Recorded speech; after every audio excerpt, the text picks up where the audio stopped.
हरियाणा में विधानसभा चुनाव की तैयारियां जोरों पर हैं। तमाम राजनीतिक दल राजनीति को साधने के लिए तरह तरह की बयानबाजी करते हुए नजर आ रहे हैं। विपक्षी दल एक दूसरे के ऊपर इस तरीके से प्रहार कर रहे हैं कि विधानसभा चुनाव में किसी भी तरीके से उनकी पार्टी को जीत दिलाई जाए, कैंडिडेट्स जो मैदान में उतरने वाले हैं उनकी जीत को सुनिश्चित किया जाए। इस बीच आपको बता दें कि हरियाणा में प्रमुख जो राजनीतिक लड़ाई है वो भारतीय जनता पार्टी और कांग्रेस पार्टी के बीच देखने को मिल रही है। तमाम सर्वे रिपोर्ट्स जो आ रही हैं उनके मुताबिक हरियाणा में कांग्रेस और बीजेपी के बीच आमने सामने जबरदस्त टक्कर दिखाई दे रही है। लेकिन जननायक जनता पार्टी के नेता दुष्यंत सिंह चौटाला का यह मानना है कि कोई भी पार्टी हरियाणा में पूर्ण बहुमत से सरकार नहीं बना पाएगी, लिहाजा त्रिशंकु विधानसभा देखने को मिलने वाली है। लेकिन इस बीच पूर्व मुख्यमंत्री भूपेंद्र सिंह हुड्डा की मुश्किलें बढ़ती हुई नजर आ रही हैं। करीब 884 करोड़ रुपए के मनी लॉन्ड्रिंग केस में भूपेंद्र सिंह हुड्डा पर ईडी की पैनी नजर है। इस बीच इनेलो के प्रधान महासचिव अभय सिंह चौटाला ने कहा है कि हुड्डा की गिरफ्तारी होनी चाहिए। बीजेपी के साथ मिलकर हुड्डा बैकडोर से गेम खेल रहे हैं और सत्ता की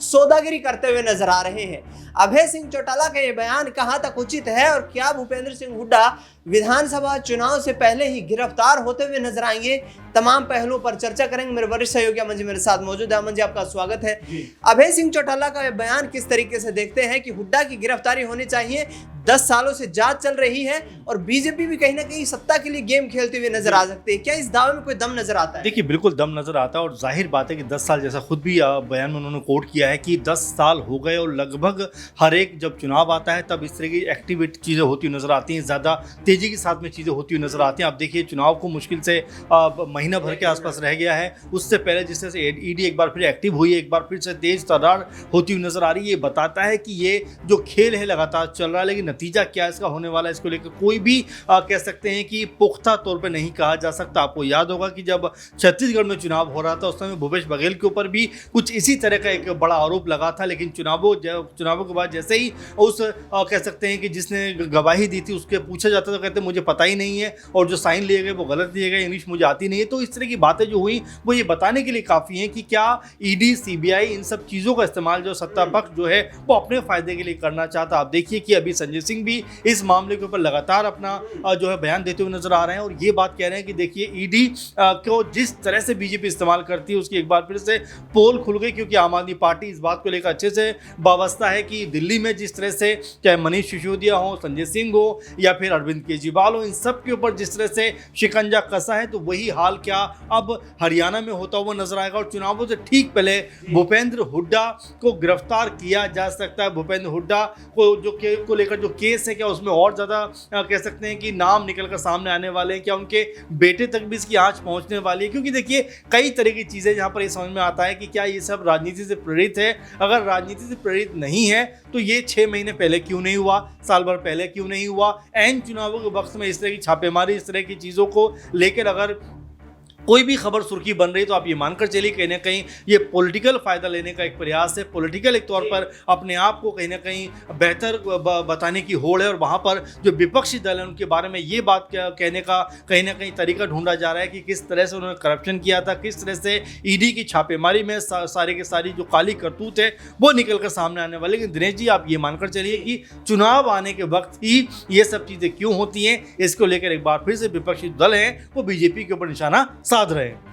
भारतीय जनता पार्टी को लेकर के कांग्रेस पार्टी ने अभय सिंह चौटाला पर यह निशाना साधा है कि इनेलो के सर्वा यानी कि इनेलो के सुप्रीमो ओम प्रकाश चौटाला, जो कि हरियाणा के 5 बार चीफ मिनिस्टर बने, उन्होंने 3 बार बीजेपी के साथ गठबंधन करके सरकार बनाई। यानी कि हरियाणा की राजनीति में बीजेपी के पैर मजबूत करने के लिए चौटाला परिवार ने भरपूर सहयोग किया और अभी उनके खिलाफ चुनाव लड़ते हुए नजर आ रहे हैं। तो यहाँ पर अमन जी, जिस तरीके से भूपेंद्र हुड्डा का पलटवार है कि बीजेपी को हरियाणा में इनेलो ने यहाँ पर जो है मजबूत किया है और राजनीतिक तौर पर भी मौके की तलाश में है, तो क्या आपको नजर आता है कि यदि बीएसपी और इनेलो का जो गठबंधन हुआ है उस आधार पर यदि कुछ संख्या बल इनके फेवर में आता है, कुछ कैंडिडेट चुनाव जीत करके आते हैं, तो बीजेपी के लिए शॉर्टेज रहती है, तो कोई गठबंधन की उम्मीद नजर आ रही है? देखिए बिल्कुल गठबंधन की उम्मीद तो हमेशा बने दिनेश जी। और आप देखिए दुष्यंत चौटाला किस तरह से बीजेपी के खिलाफ 2019 में चुनाव लड़ते हैं, जैसे ही उनके पास 10-12 सीटें आ जाती हैं तुरंत बीजेपी के पक्ष में जाकर बैठ जाते हैं। तो गठबंधन की संभावना कभी खत्म नहीं होती।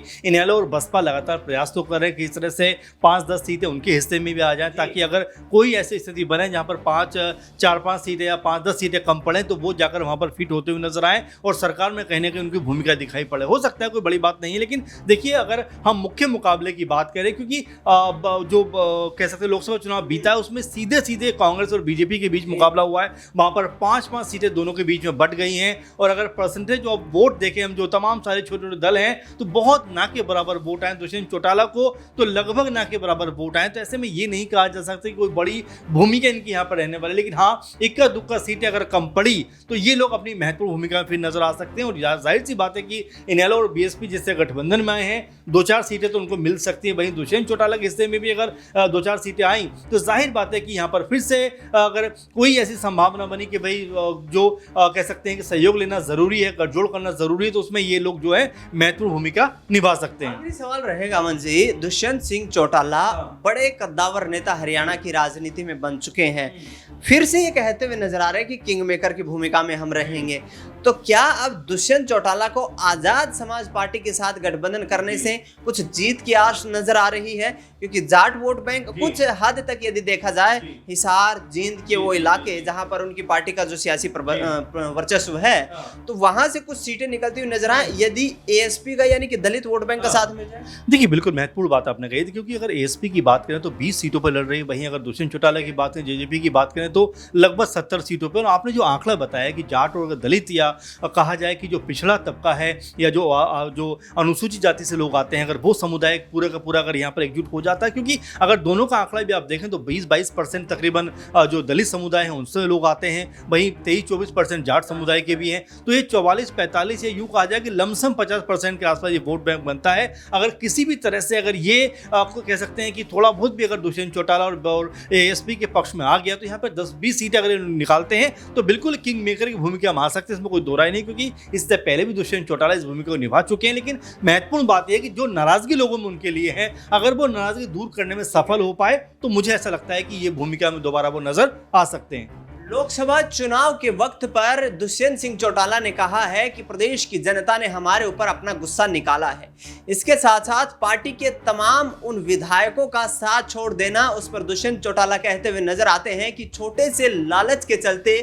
वर्षों के याराने गए, ठीक हुआ है वक्त, कुछ नकली चेहरे पहचाने गए, यानी कि जो साथ छोड़ करके गए हैं जो राजनेता, उन पर निशाना साधते हुए भी नजर आ रहे हैं, किंग मेकर की भूमिका में भी यहाँ पर अपने आप को रखते हुए नजर आ रहे हैं। लेकिन देखना यह होगा कि वो जो 2019 में जो वोट बैंक का समर्थन मिला था वो 2024 में रिपीट हो पाएगा क्या? किसान आंदोलन की जो एक ज्वाला थी वो शांत हो चुकी है, और क्या चौटाला परिवार इस वक्त हरियाणा की राजनीति में कोई बड़ा यहाँ से सियासी मायने रखता हुआ नजर आएगा? फिलहाल अमन जी आपने तमाम जानकारी साझा की, आपका बहुत बहुत शुक्रिया। इस खास कार्यक्रम में इतना ही। देश दुनिया की तमाम बड़ी खबरों के लिए आप देखते रहिए SPN 9 न्यूज।